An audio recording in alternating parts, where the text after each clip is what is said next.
I'd been asked to give a lecture at Birkbeck University, London, but while sitting in the audience for another lecture, we were told that the lecturer had cancelled. After being spotted in the audience, I was then asked by the organisers if I would be able to stand in and give a spontaneous lecture there and then. What you're about to hear is a recording of that spontaneous lecture, loosely entitled An Introduction to the Occult Art of Law. I kind of set upon this subject called law. I found it very interesting. One of the first guys I met was a guy called John Harris. Some of you may know him. He's passed away last year, and we became friends.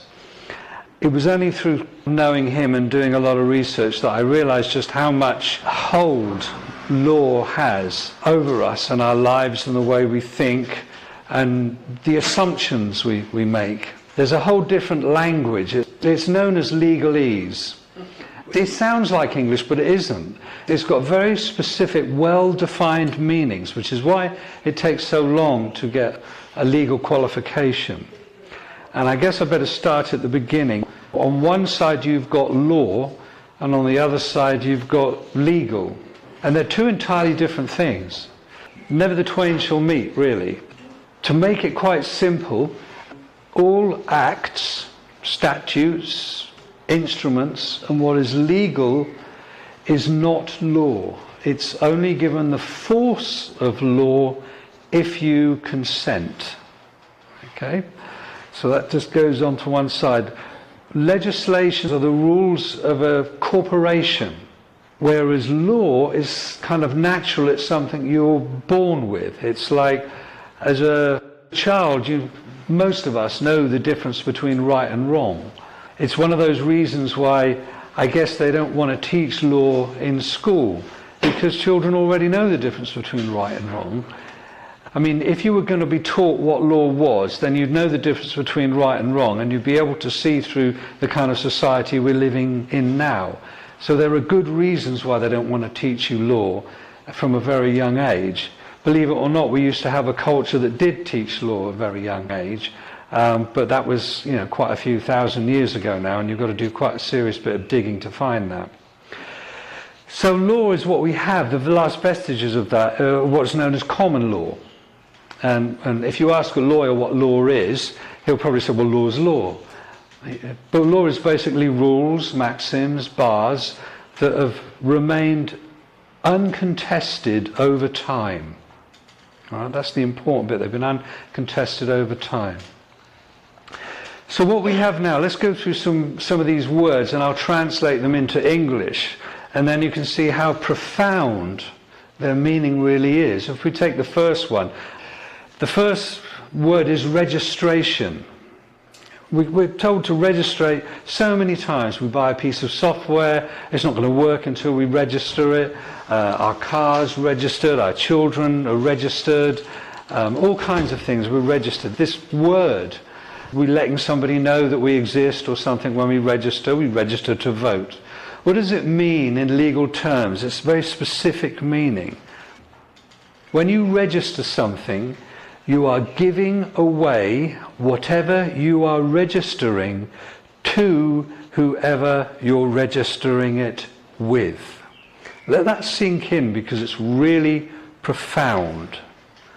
Register means you are giving away whatever you are registering to whoever you're registering it with. So you buy a piece of software, it doesn't work until you register it. So you register it, which means you're giving it away. And they're saying, okay, well, you can have it back with a magic secret code, but only under our terms and conditions of use.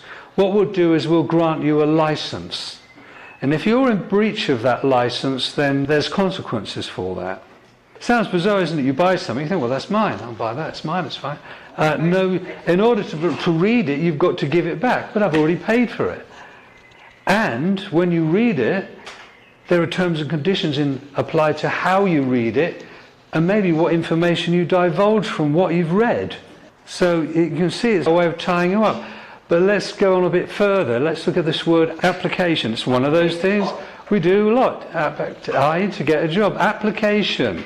17th century translation to that, as it is today, application means you are a beggar. And it's presumed you know what you're giving up in order to get what you're begging for. Submit. It's not like, oh, I'll submit this to you. Submit means you bend to another's will.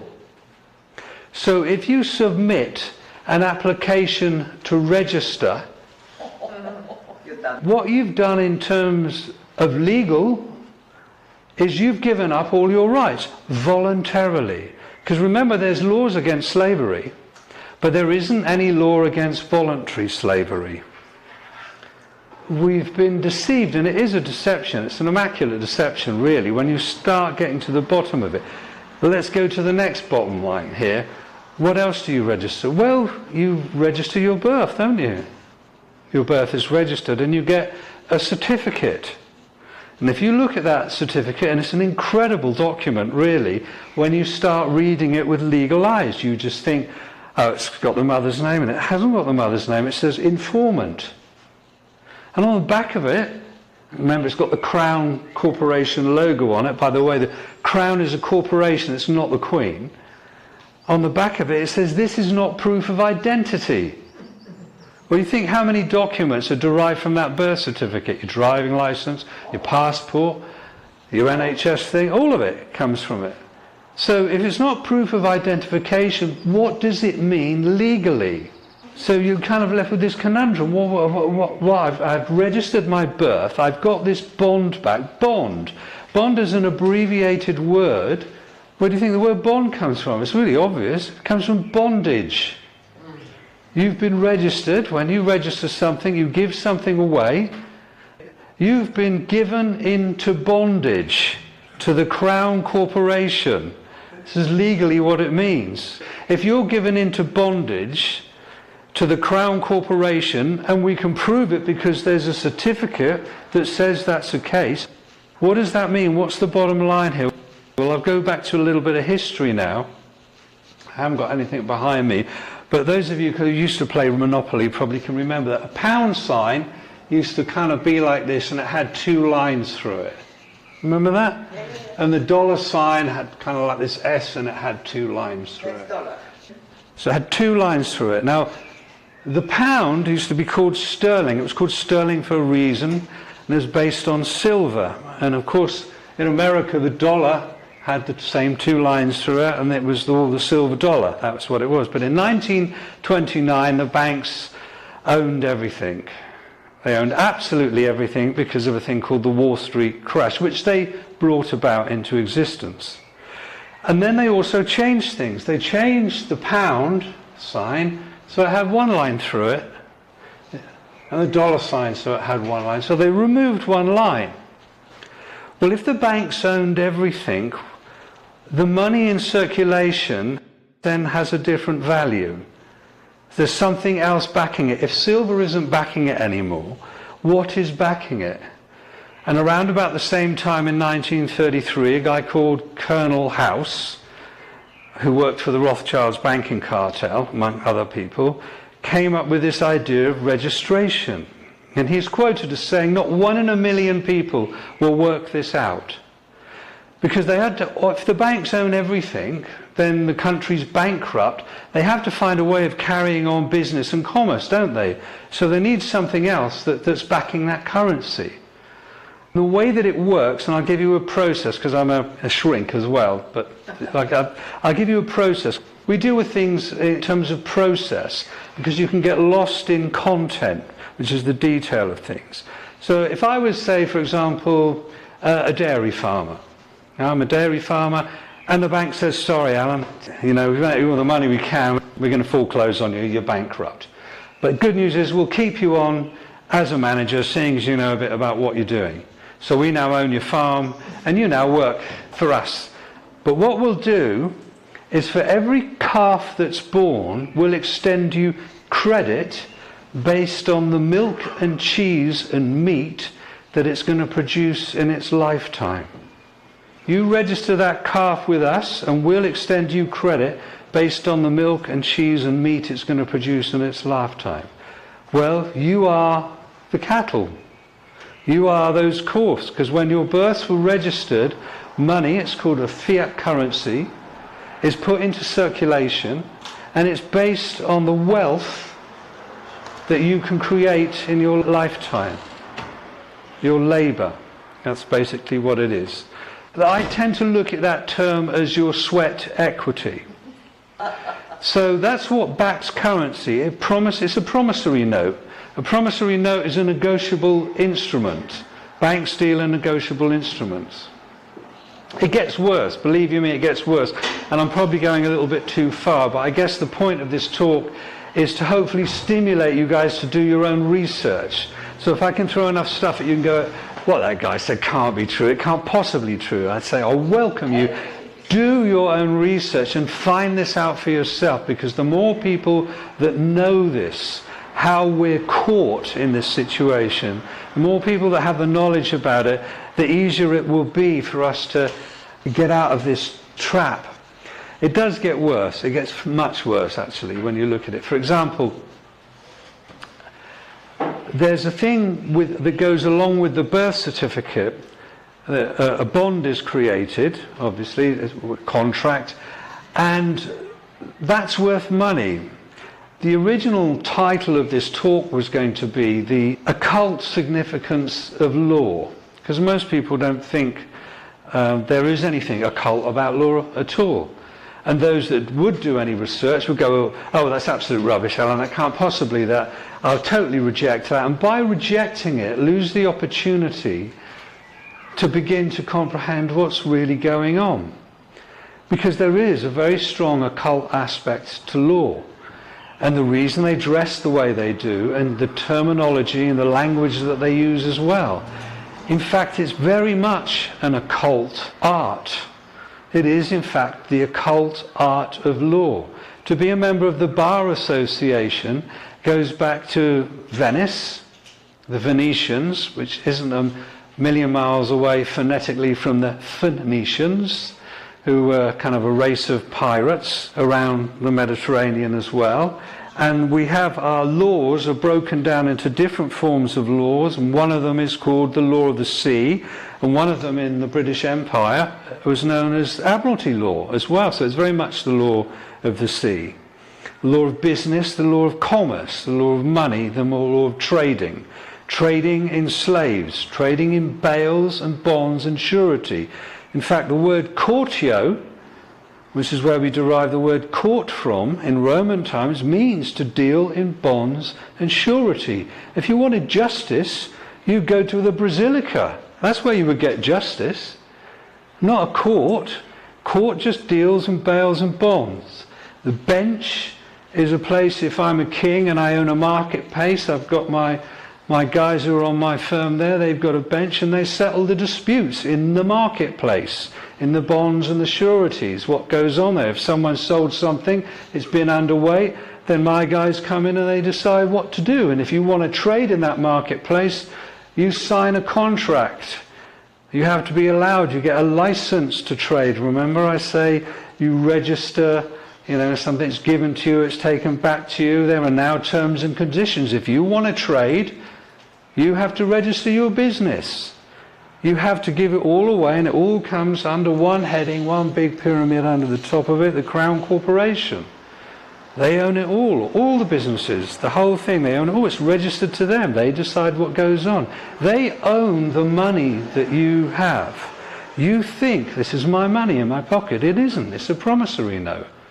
And your tax, some of the tax you pay, is the rent for using that. It's theirs. They own it all. It makes sense when it's explained like this. People say, I'm going to pay a tax, I'm going to keep this. And well, it's rent for their money. They own you. And the occult aspect of it is that they own your mind, your body, and believe it or not, they believe, these guys are completely off their dials, your soul. This is why they have all the gold, because gold is an immortal metal. This is why they like the precious, they like all that gold. That's why they hold it all, and that's why they circulate money. They now own everything. They have you in bondage. It's a slave slave-based society, and it's a voluntary slave-based society. You've volunteered. You've entered into a contract. So when you go, for example, it even gets worse. You're part of a, believe it or not, a death cult. The three forms of law: the first is the Uniform Commercial Code, the second is canon law, the Holy See, and the highest form of law, believe it or not, in this country is Talmudic law. Babylonian Talmudic law. Talmud. Okay, so the first form of law deals in bonds and surety, and you as a slave. And as you're owned, they can do exactly what they like to you, and that's exactly what they do. They extend the credit based on the milk and cheese. All right, so you register to vote. I'm just outlining stuff here to hopefully stimulate your own research. You register to vote means you're giving away whatever you're registering to whoever you're registering it with. So what's the process here? Let's just look at the difference. What happens when you vote? You go in there and they give you a bunch of guys you can vote from, and they say to you, you've got to put an X on the box, don't they? And you follow that and you put an X on the box. Only incompetents or illiterate people sign with an X.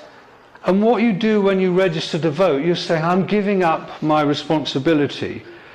I'm illiterate, and I agree, I'm a mental health outpatient, and I'll prove this by marking an X on this. And what I do, I will give whoever I put that X against power of attorney. You're giving them power of attorney over your life. In other words, if you were some old guy in a mental hospital who's lost his marbles, and the lawyer says he can't manage his affairs anymore, we've got to give someone power of attorney to manage all his finance, to do everything for him, and they get him to sign, and now you've given power of attorney, that person manages your life. So not only do they own you, mind, body and soul, you've now voluntarily registered and giving them power of attorney over your life. So you basically say to them, I'm a mental health outpatient, which is why you vote in a ward, because it's a giant mental asylum. You're in a ward. If you prove to them that you're an illiterate, you put the X on there, and you registered to vote, you've given away your rights, and now you've given them power of attorney. In other words, you say to them, I've let you decide what you think is best for me. If we want a war, that's fine. I've got no say in it. And what they will do is, like, shall we say, the deranged young son who's managing has got power of attorney over his great-grandmother who's spending all the money on drugs and resources like that. He'll tell her what she wants to hear. What do these politicians do? They'll tell you what you want to hear. That's the way they're playing the game. Above a mental health outpatient, which you've proved yourself to be in their game, is the House of Commons. They're commoners. So you're less than a commoner. People come to me and they say, oh, about the Magna Carta, Alan, that gave us all the rights and all the other stuff. The Magna Carta deals with baron. Baron, French for free man. You're not free. You're a bonded slave. Magna Carta is only pertinent and has any meaning to somebody who's not a bonded slave. So you'd have to be in the House of Lords today to be able to have any power or sway with the Magna Carta as a baron, as a free man. And the House of Commons, people like David, they're less than that, and you're right down there. You've got no rights at all. You voluntarily gave them up. You're a mental health outpatient that's given away power of attorney on a regular basis to a different bunch of guys who tell you what you want to hear, and they lie to you over and over again. How much more proof can you give them that you've lost the plot? This is the way they look at it. This is the way they trick you. This is the way they deceive you. This is the way, because the way the universe works is they don't want the blame of it. They say, it's not us. Look, I'll prove it to you. Look, they signed here. This is your signature. Signature, that's another one. Signature means sign of nature. You proved yourself to be a living being, and you've made a mark on a piece of paper called a signature that proves you've got a sign of nature, because they've created a thing called a person. Person means legal fiction. Legal fiction means you become liable. All your bills are written to you in capital letters. Everything to do with money, bank, rent, commerce, everything is you in capital letters, addressed to you in capital letters. This is where you get the term capitalism from, because your life has been monetized and capitalized.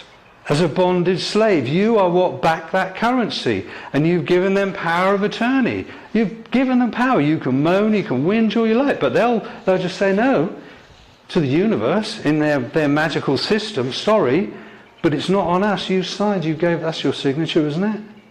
You voted for that, you registered it. It's on you. You're responsible. It's on you. You made that decision, not on us. We don't inherit the karma, because the whole system works on an occult way on curses.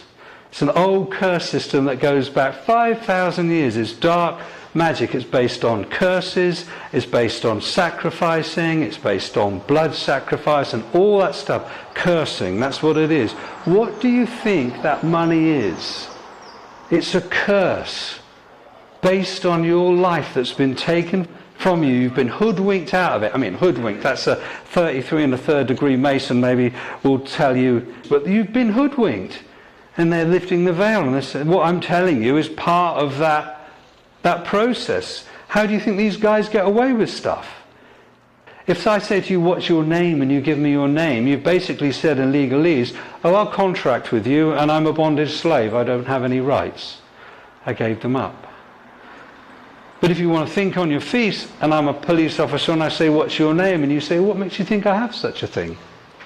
Ask the question, because if you're asking, you're as king. You've got some status then. Because they all work, they act, and they behave in a manner, and it's called implied right of consent. They are going to behave in a manner that suggests to them that you've all consented, and unless you rebut that consent, unless you stop that, unless you say, hold on a minute, I'm not consenting, I do not consent to this, I am not a name, I'm standing under common law, if you want a contract, I'll be happy to contract with you, my fee is £900 an hour, do we have a contract, yes or no? What's he going to do? I know a guy, you can find it on the YouTube thing, drunken driving. He's driving his car drunk, the police pull him over. They say, what's your name? He says, I'll be happy to accept your offer of service. My fee's £900 an hour. Well, right, we'll arrest you then. Because that's what they normally do. They'll kidnap you until you give them your name. If you get caught on a train and you haven't got a ticket, they'll kidnap you until you give them the name. Because they want what's a thing called joinder, which is your name and address and your birth date. Because they want your bond. They want the details of your bond. They want that for a very good reason, and I'll get back to that in a minute. So he gets arrested, he goes in there, and eventually the sergeant's there, and oh, we've got this guy, he won't give us our name, I'll put him in the cell, then he's drunk, da-da-da-da-da. They let him go the next day. You want me then? Yeah, the point is that they let him go. The reason, here's another one, that it's really mind-blowing the way the whole stitch-up goes, is that bond that was created at your birth, there's a thing, fancy French word, it says c'est de vie, which means for the benefit of another. It was something that was created after the Great Fire of London, when they were trying to find out all the dead people, all those people that were missing and all the other stuff. But on one side, but on the other side, they were trying to raise a new form of currency, of credit, because remember these guys, these Templars had done it before. How do you think they financed those big, nice Gothic cathedrals and all the rest of that with their money lending, international banking scams and all that? But that's another history. But in 1666, after the fire of London, they created a c'est de vie trust. The way they work it in terms of the occult side, they say, okay, you're born, you're created by the divine, and therefore you inherit the earth. And you inherit in abundance. If you can go on the internet, you can check it out. If we lived in the whole planet, 7 billion people lived in the same population density as Paris, we'd take up less than half the size of Texas. All the rest of the space on the planet would be left there. That would be it. It would probably be crowded and horrible and all the rest of it, but that's about it. So you inherit, if you want to work it out, I took the time and trouble to do it actually. If you looked at it, you can do it online.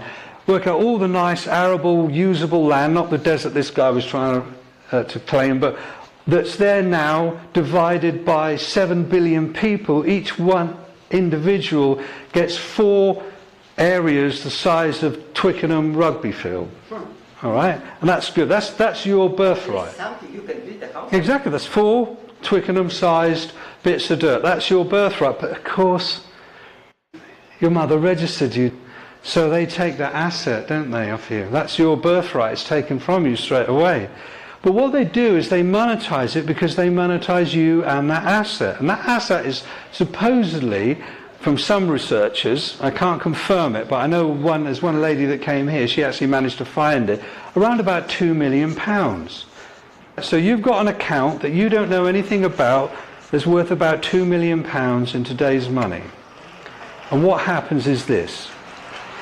When your electricity bill comes through, there's like this little check thing at the bottom, isn't there? It looks like an old-fashioned check, and it's got like 3 banks on it. Santander, National Westminster, or something like that. And it says take it to a post office, fill it out and stamp it and all the other stuff. Okay, here's a little secret for those who aren't hoodwinked.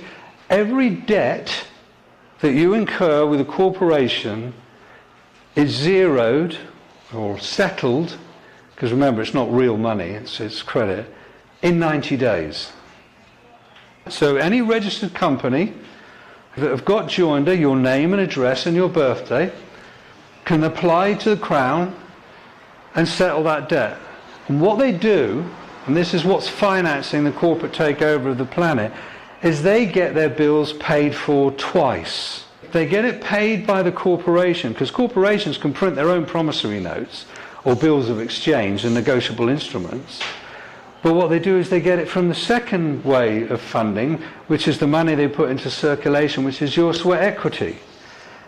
So they get paid from your bond account, which you don't know anything about, and they get paid by the money that you've had to go and work for, and you pay that bill off. So they get paid twice. And corporations, that's what they do. And the guys that are high up in the financial aspects of those corporations know this stuff. I've dealt with them.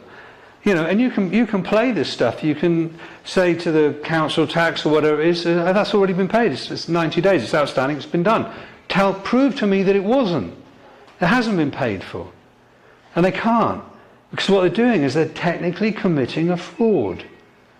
Because they're asking, it's a fraudulent, isn't it? If I say, this costs that much, and you've already paid for it, and I try to get you to pay for it twice, it's fraud, isn't it? For the normal people. Double bubble, isn't it? It's called double dipping. Okay, but this is all part of the system that we're living in. You've got all this stuff, all those rights, all that economic power. The corporations are playing a game. When I was a kid, it used to be called Piggy in the Middle. Corporations one side, and they've got this account, and they throw it over you, because you're down here like that, and the other one catches it. Thanks for the money, I've got that. And you don't even know you've got that account. The occult aspect of it, again, is like when you have to go to court, you're actually being invited to a dark ritual, which is why you're summoned. You're summoned to appear, like you're some sort of ghost or a spirit, because that's what they think you are. Because that trust that's worth money, they don't tell you about it, but you could have reclaimed that within 7 years. But after 7 years, the law of salvage comes along, and the government say, okay, well, that's a wreck, well, we'll have that. So they salvage that, and they use that. So you can't get it anymore. Even though they know in the real world you're alive and flesh and blood, you know, because you've got your national insurance thing, you know, you go to the NHS, they know you're physical, you know, they'll take blood from you, all the other stuff. This occult system doesn't see it. They're off their dial, these guys. Unless we begin to see that this is what's really going on, instead of just going, oh no, this is just preposterous, absolutely preposterous. How can this possibly be the case? Unless we kind of just, you know, open up our horizons a little bit, honesty, open-mindedness and willingness, and go, okay, well, I'll entertain this for a while. I'll do a bit of research and see if there's anything what this crazy guy was talking about. Do it yourself. Check it all out. You're summoned to appear in a court.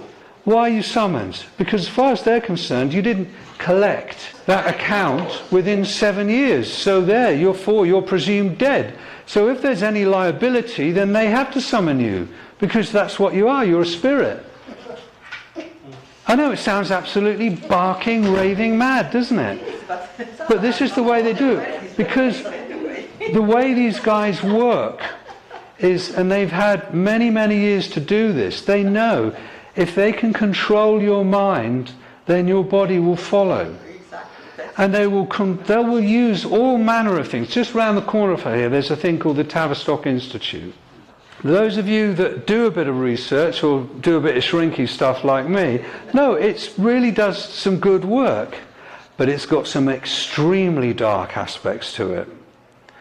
And its whole founding is extremely dark. It's about mind manipulation. And really, when you start realizing how you're controlled in this system, they don't mind what religion you believe in. There is only one religion, and that's the religion of money, and they want you to believe in that more than anything else. That's what they're selling you, is that religion. You can go one day a week if you like to your church or whatever it is you go to and feel good about yourself. That's great, because as long as you go back the extra 5 days and you work, because that's your worth, that's your offering. You are handing over your will and your life to the god money.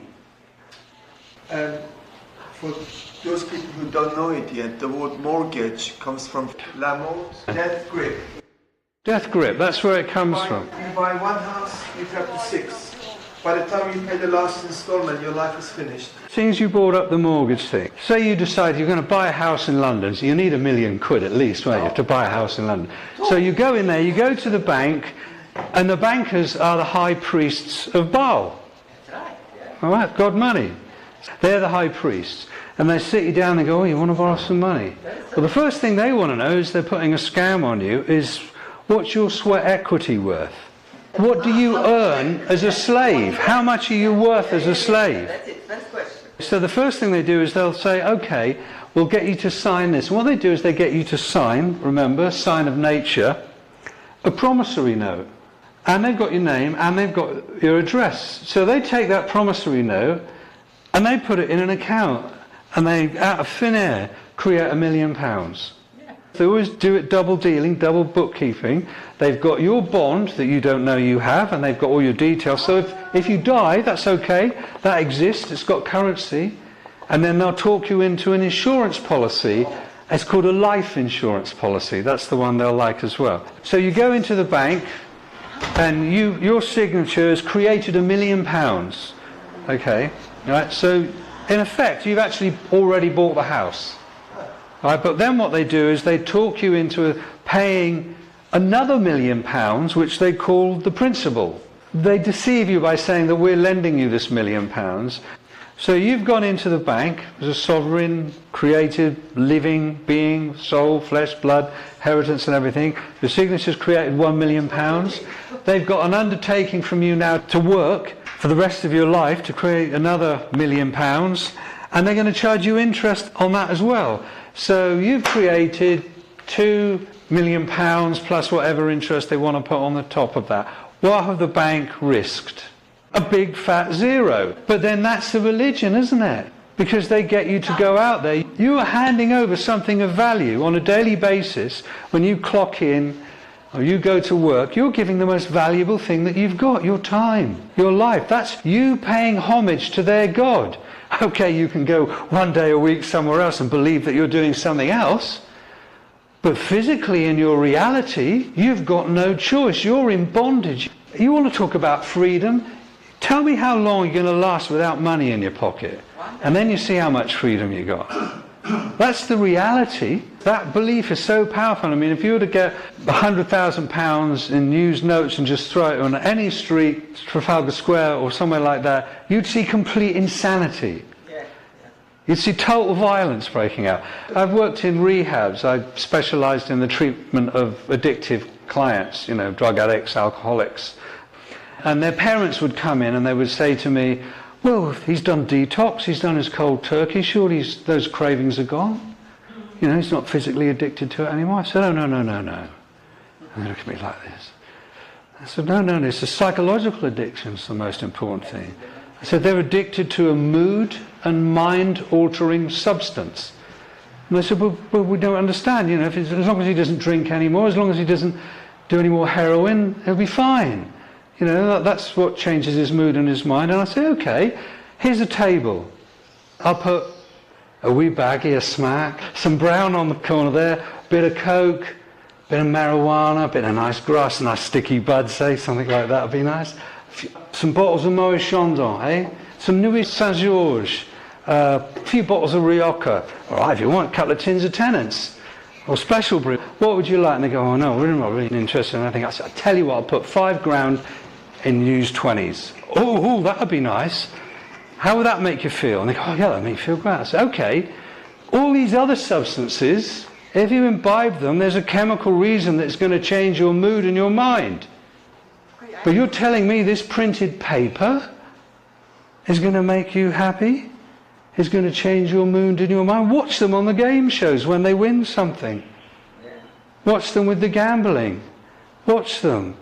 That's a mood and mind altering substance that's more powerful than all the other ones on the table. Because all the other ones on the table, you can get rid of that addiction. You don't have to be addicted to that. There's ways around that addiction.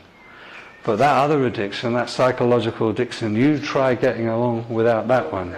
Even if you want to, even if you try not to. It's probably the hardest addiction that there is. Exactly. So that's what you're kind of dealing with in terms of the mind programming and the addiction. Now it sounds really dark and gloomy and all the rest of it, but there is a solution, and really the solution is always been there. And this is probably why it's going to sound a bit cheesy and corny. The solution is a thing called a spiritual program. Is to reclaim your soul, your sense of value, your sense of worth. You know, and there are plenty of spiritual programs out there that don't demand you give them shed loads of money and all the other stuff. In fact, if you want to find the genuine ones, they'll be the ones that won't be wanting the money for you, because they'll be on that spiritual program themselves. And there will be one out there, if you really want it, that will fit itself perfectly to what you are. I know one. Yeah, well, there's one that will suit you. There's one that suits everybody here. But what you have to do, and this was the one that got me when I worked in rehabs, the reluctance that people would have to pray. There's a meaning in this word, pray. It's because part of our social program is we have I'm going to get a bit shrinky now, we have what's called a reflective action of consciousness. That's us thinking, we're reflecting, we're not in the moment. It's a reflective action of consciousness. And what tends to orchestrate that, and it's pre-programmed to a certain extent, and it's hardwired in, it's a thing called an ego. It's certainly my old adversary, self-importance, which of course is what the whole money thing gets you in. It's got statutes. Statutes are about status. That's where you get the term statutes from. It's an act, it's not true. It's a fiction. You've been caught, you believed in a fiction, you believe you're something that you're not. It's a deception. Maya. So you're trying to get back to who you really are and what you were really created here to do. And the thing is like when it gets to the making money thing, it's all about competition, isn't it? Dog eat dog, all that stuff. And you can sell anything, you know, you can sell arms, prostitution, drugs, the whole thing. The more money you have, this has been around ever since human beings have been around. So there is a way out. You know, I'm not going to tell you what mine is, but I found that way out, and I'm sure if you really want to, you can find your way out. But you have to do it, because at the end, you won't, as I found, you won't find any kind of real value in that money material thing. You have to be true to yourself. You know, that's the important thing. A human being could mend a bird's broken wing and make the desert green again. We have that ability. It's been given to us. There's a difference between given and grant. There's an aspect of you which has been given to you. In other words, you do what you like with them. That aspect of you that has been granted is finite. And that's your life in this particular realm, in this dimension. You don't know how long you got. And you're willingly to sacrifice it to get money and stuff like that, you know, and to be part of this system. And it's you know, who can blame you? We're all born into this. We don't know any better. Most of us, it's taken us years. I mean, it took me, I was about 40 years of age when I managed to sort of really get over the shock of being born. You know, really to sort of get it all together in perspective. What the hell's going on? What's all this about? All that stuff that wasn't mine that had been dumped on me, and I was going, well, no, that's not mine. That's that. I don't want that. That's right. This is mine. That's mine. That's who I am. Right. I'm going to do that. Because if you're true to yourself, then a pathway will open up to you. It will find its way if you connect to the universe in that way. Because remember, these guys that have created this spell, they know how the universe works. They've got a way of doing this dark magic and keeping you in the dark. The first solution you need is to learn, is to get some knowledge. The stuff that I've told you, learn that. I'll give you some links at the end. You can do your own research, because then when you see what I've told you is true, you need that, because once you've got that, then you go, well, I need to find a way out of here. You need to realise what your prison's like, how you got in there in order to find a way out, how the door works and stuff like that. And you've always got two options. You can turn around and go, hey, I know this stuff, I'll screw the system now, I'll get as much money as I can out of it. I know guys that do that. They learn all this law stuff and everything, and they pass, promissory notes and negotiable instruments, they run frauds. What do you think these guys that are running things do in the City of London, what that place is all about? It's horrendous. Yeah, you can do that if you know what's going on. Or you can be true to yourself. You can say, no, this isn't what I want. I want to get back to what I'm supposed to be here, whatever that is. But I'm going to try and find out what that is. Which means I've got to let go of this. So whatever that standard of living I had before, and whatever it was based on, I might have to take a different set of life choices and find out what that is. And at the same time, you need to start following your heart and not the head. Because this is what fools you, is up here. You have to follow your heart. I'll say the G word and you think I know what I mean there. For some people, other people would say the Great Spirit, other people would say love, other people would say love is what animates the fabric of the universe and what animates you if you allow it to do so and you truly want it to do so. If you really want it to do so and you see what's going on here, you say, look, I don't want any part of that, I want to change that. I want to start taking responsibility. I don't want to be somebody that's given their life away, that's a mental health outpatient. I'm letting this system make up their mind for me. In an asylum, I'll just continually moan because I haven't made it my business to find out what's really going on. Even though in my heart, I felt something's wrong. I mean, all of you are here because you're looking for something. You're looking for something different. You've come here because what's out there, X Factors, all that other stuff on the telly and all the other stuff, isn't giving you nourishment anymore. You're looking for something else. So that's why you're here. The history that you've got now is false. It's been rewritten mostly over and over again. Right? You're just going to have to accept that. It's lots of rewrites just like Hollywood.